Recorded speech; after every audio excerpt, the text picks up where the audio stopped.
கடந்த வாரத்தில் நான் ரொம்ப சுகவீனமா இருந்தேன். ரொம்ப சுகவீனமா இருந்தேன். நான் ஃபங்க்ஷனுக்கு முன்னால எப்படி சுகவீனமா இருந்தேன், அதே மாதிரி சுகவீனமா இருந்தேன். என் மனசுல என்னடா அது, ஒரு பழமொழி வந்து சாணி ஏறுனா சொல்லுங்க முளம் சறுக்குது. இப்பதான் நல்லா இருந்தது மாதிரி இருந்தோம், திடீர்னு முளம் சறுக்குது, இது என்ன விஷயம் அப்படின்னும் பொழுது மனசுல வந்து தன்னை போல பலவீனம்னு ஒண்ணு வந்துருச்சுன்னு வச்சுக்காங்களேன். சிலர் அப்படியே ஒரு மாதிரி ஆயிடுவாங்க. ஆனா கடந்த வாரத்துல எந்த வாரமும் இல்லாம சிறப்பான ஊழியங்களை தேவன் செய்து முடிக்க உதவி செய்தார். அதிகமான ஓட்டங்கள் கடந்த வாரத்தில் தான் ஓடி இருக்கிறேன்.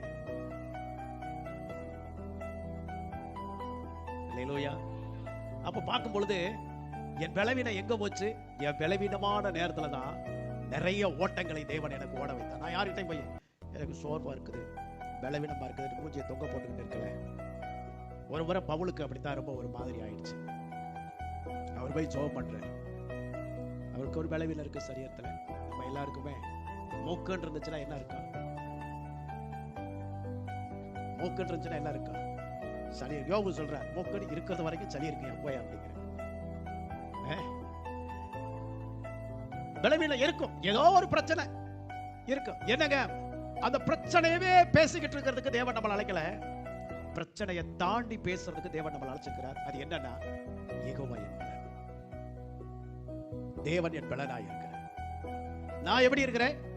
நான் பலவீனமா இருக்கிறேன், நான் குறையா இருக்கிறேன், நான் வியாதி உள்ளவனா இருக்கிறேன், நான் கடல்ல இருக்கிறேன், எனக்கு நிறைய பிரச்சனை இருக்குது. என்னை பார்த்தா குறையா தான் இருக்குது, ஆனா என் தேவனை பார்த்தா நிறைவா இருக்குது.